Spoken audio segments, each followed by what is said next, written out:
Hello students. In this session, we will discuss about fundamentals of information technology. Under that, we discuss about introduction to computers. What exactly is a computer? Who is responsible for developing this computer? What are the essential devices in it, etc., etc. We'll see in this session. Now, coming to introduction to computers. What exactly is a computer? To compute means to calculate. So, to compute means to calculate.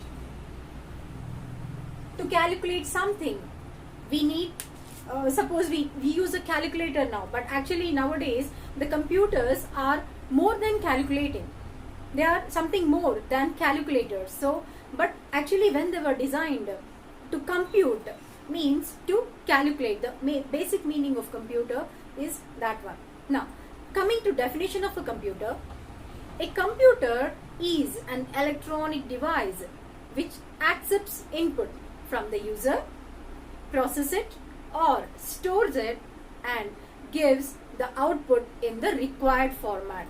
That is the basic definition of a computer. I repeat, it is an electronic device. Electronic device which accepts data,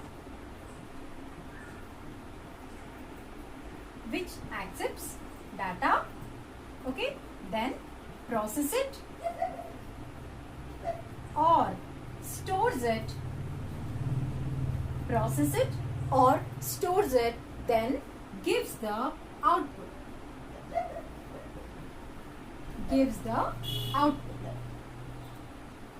This is the basic definition of a computer, and most of the time in the examination point of view, this question will be asked for short questions. It will be asked in short questions like define computer, definition of a computer. You may get this question. The basic definition is this much only. It is an electronic device which accepts input from the user, processes it or stores it. Further, it will provide required output in the required format. Maybe I need on a printout or maybe I need on the screen, etc. So, in a required format. Fine. Now, the workflow of the computer is something like this.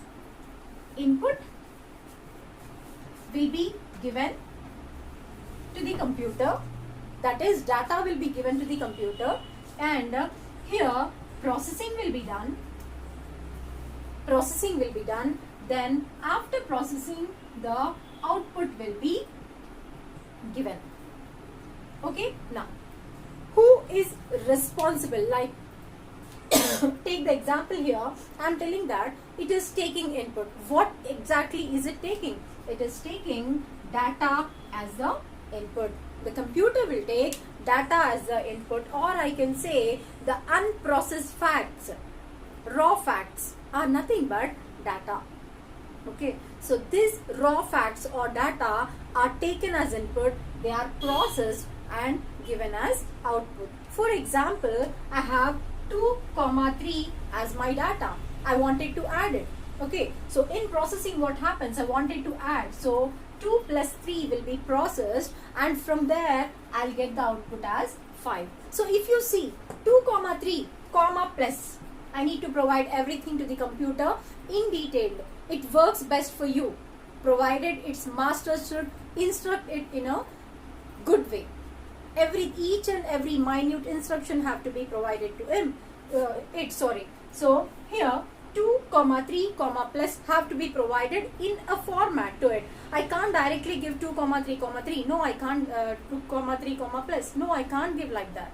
I should give it in a particular format, maybe in terms of programming language or maybe in terms of anything. So instruction have to be given to it in a proper way so that it understands what to create, what to calculate or what to process or what to generate, right? So that instructions are given in terms of data or in terms of input.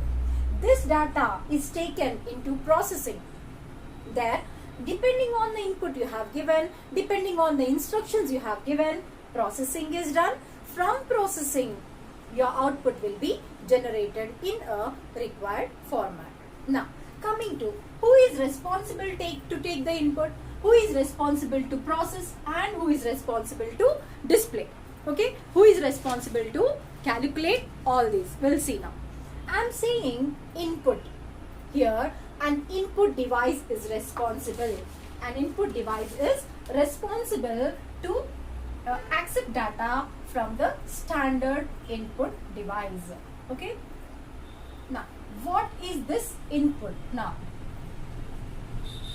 input is done from the input device. Input is done from the input device. Now, examples of input device are the basic one, the keyboard. The keyboard, a best example, or you can take a mouse. The best examples what we use in our daily life. So a keyboard or a mouse serves as a best example for input device. We enter something into the computer. How? By means of keyboard. You interact with the computer by means of your mouse. Suppose I wanted to open something in the computer. What do? I may click using the mouse, or I may enter something through the keyboard. Okay, so that is nothing but inputs are done through input devices. Input devices are nothing but the devices which are responsible to accept data from the user. Okay, now coming to process. Processing is done inside the CPU. Processing is done inside the CPU. Now the question is, what exactly does CPU do, or what exactly does CPU have? Okay, now CPU have the memory unit. It has the memory unit, the arithmetic and logical unit, and the control unit. CPU have the memory unit, arithmetic and logical unit, and the control unit. Each of them have their own work. For example, take the example of arithmetic and logical unit. Its purpose is to calculate the data, or the name itself is telling arithmetic and logical unit. Suppose I gave this question to it, I have given this data to it, I want it to process for me now. Okay, so what type of operation is going on here? When I'm asking it to perform this operation, addition kind of operation is going on. That means it has to calculate sum of these two numbers. That means an arithmetic operation is being performed. Suppose I have taken two numbers a comma b. I wanted to find out whether a is greater than b, or I wanted to find out whether the value of a is equal to b. In this case, what is happening? A relation between them, a comparison between them is done. Nothing but a logical operation is being performed. Logic, whether it is greater, whether it is equal or not equal. Such type of operations like greater than, less than, greater than, equal to, less than, equal to, not equal to, kind of operations come under logical operations. Okay, and plus, minus, into, division, etc. These come under arithmetic operations. All these kind of operations, if you have given through the input, they will be calculated or they will be processed through the arithmetic and logical unit. Coming to main memory or memory unit, it have again the primary storage and the secondary storage. Nothing but memory unit. Memory is something which stores data, right? So in this we have the primary storage and the secondary storage. In the primary storage, we talk about RAM and ROM, random access memory and read-only memory.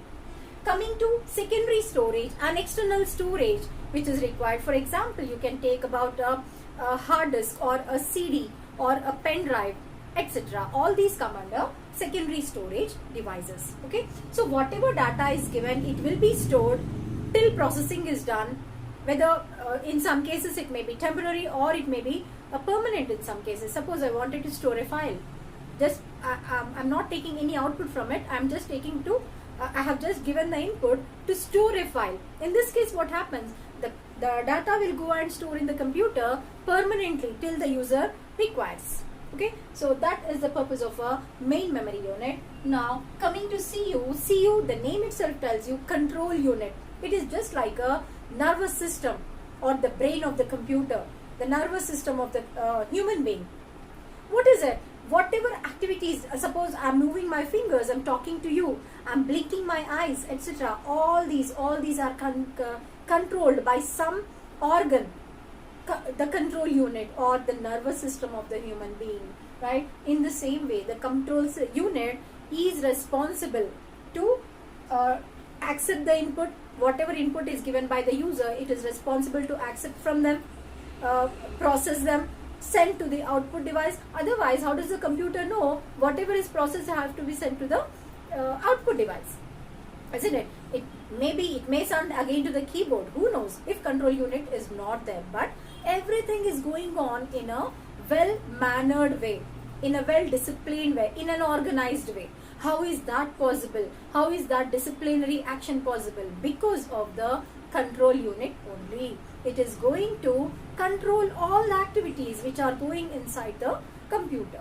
Okay, so that is the purpose of a control unit. Coming to output device, nothing but output. Coming to output are we get the output from the output devices. We get them from the output devices. Now, what is an output device? It is a device which is responsible to provide output to the user in a required format. Okay. Now, examples of output devices may be our monitor or a printer. These can be the examples of output devices, right? Now, coming to what are the components of computer. I hope up to here it's clear. Now, coming to components of computer, components. Now, what are the components of computer? We have two components, like I can say they are the hardware and the software. They are the hardware and the software. Now, what comes in hardware and what comes in software? Hardware are nothing but the devices or the peripherals which we can touch, which we can see. For example, you hold a mouse in your hand. You can hold a hard disk. You can hold cables in your hand. You can use the keyboard. You can press the keys on the keyboard. You can touch the screen. You can touch the CPU. All these come under hardware. Hardware is nothing but the devices or the peripherals which you can see or which you can touch.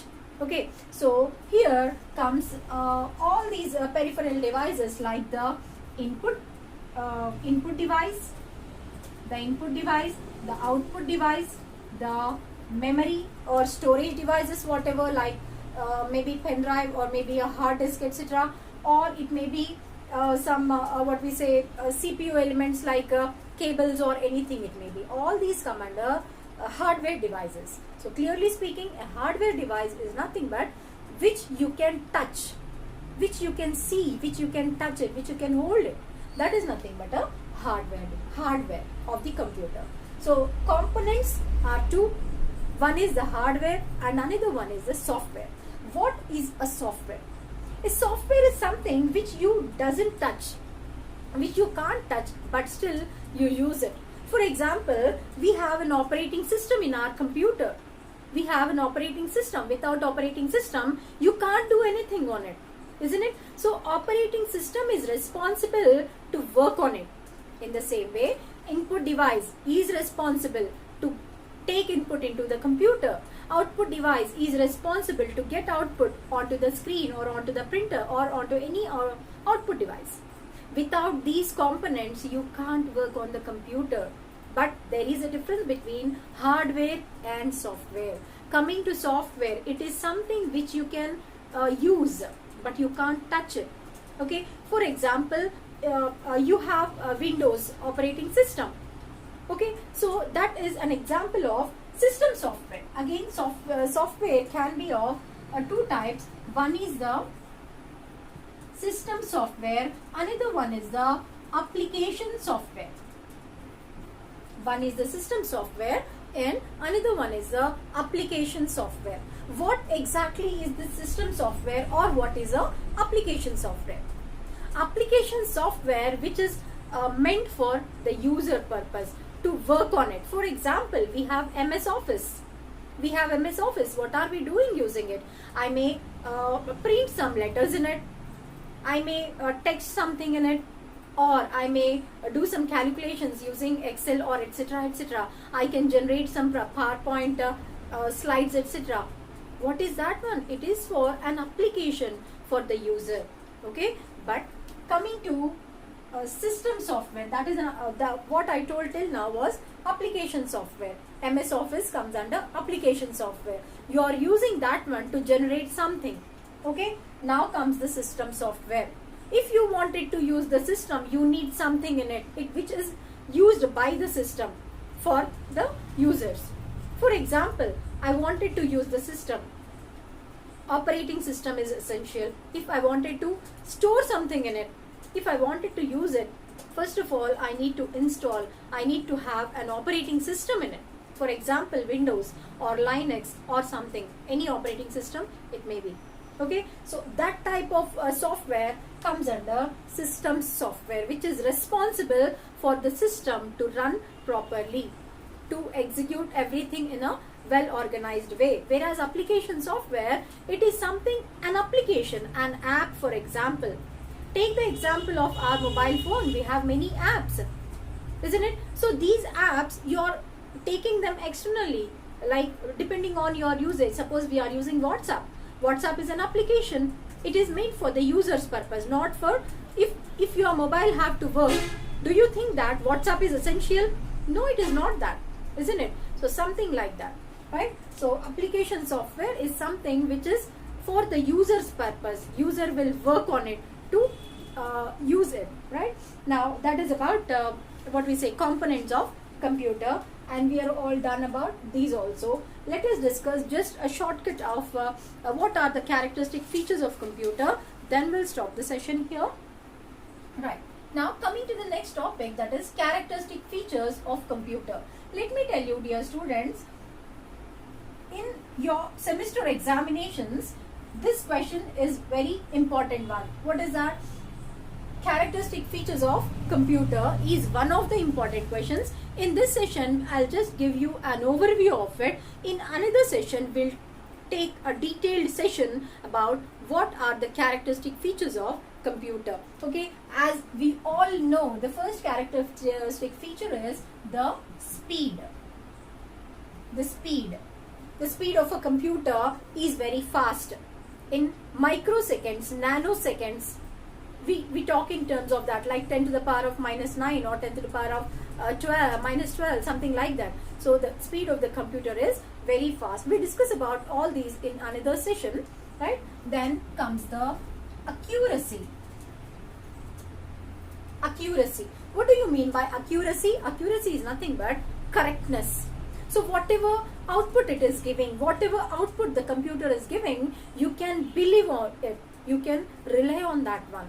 That is the reason why most of the departments or any department or anything it may be, everybody is relying on computer, on the output it is giving, because the output what it gives is a very accurate one. Next one is diligence. Diligence is nothing but the work what it is doing. You need not monitor it. You need not do it. No, if you are providing with proper inputs, it will give you correct output. Okay. Next one is, it is automated.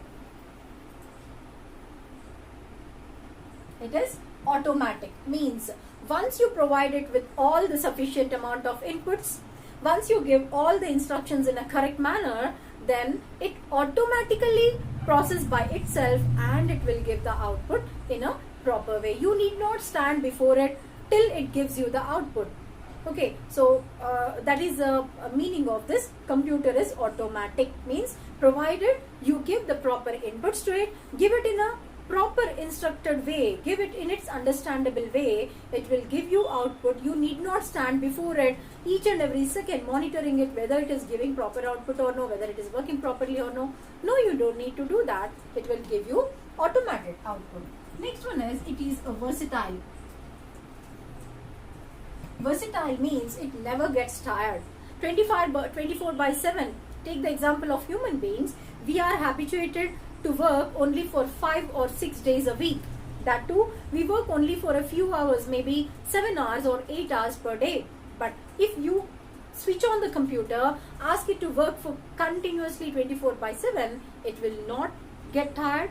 Second thing, it will give you the output in the same way as you started in morning, working till evening. Morning, the way how it gave you the output, the same kind of output and the same kind of accuracy can be seen by evening also. The thing what I mean to say here is, it never gets tired. It gives you output, or it works efficiently without any tiredness, and even though it is working for hours together continuously, right? Next thing is, it doesn't have any IQ. No IQ. As I was saying, the user have to provide it with proper instructions. The user have to provide it with correct amount of inputs, then only it can work properly, isn't it? So it cannot think on its own. The computer does not take decisions on its own. It only play on the user's instructions. It only works on the user's instructions. So the user should make a note that he will give you he will give the computer the correct amount of input. The proper instructions have to be given. Coming to next one is, it doesn't have any feelings. Obviously, we know about this one. So the computer does not have any feel. It can't feel whatever its master has told, whatever its user have instructed. It will perform only that task. It doesn't have any feelings. Suppose there is a robo, which is again a computer. I asked it to jump into a pit. It will directly jump because its master have ordered it. It doesn't think of anything like, if I jump into the pit, something may happen. No, it doesn't think of it. Simply, what instruction is given to you will be executed by the computer. It does not have any feeling. It does not think on its own. Next thing is, it have a good power of remembrance.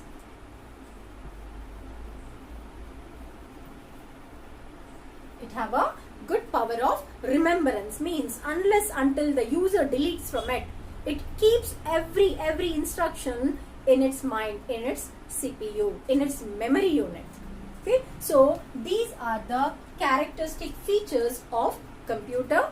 Regarding these, we will have a separate session on characters of computer, because this is one of the important essay questions. We'll discuss this further. Hope today's class was clear for you. Thank you.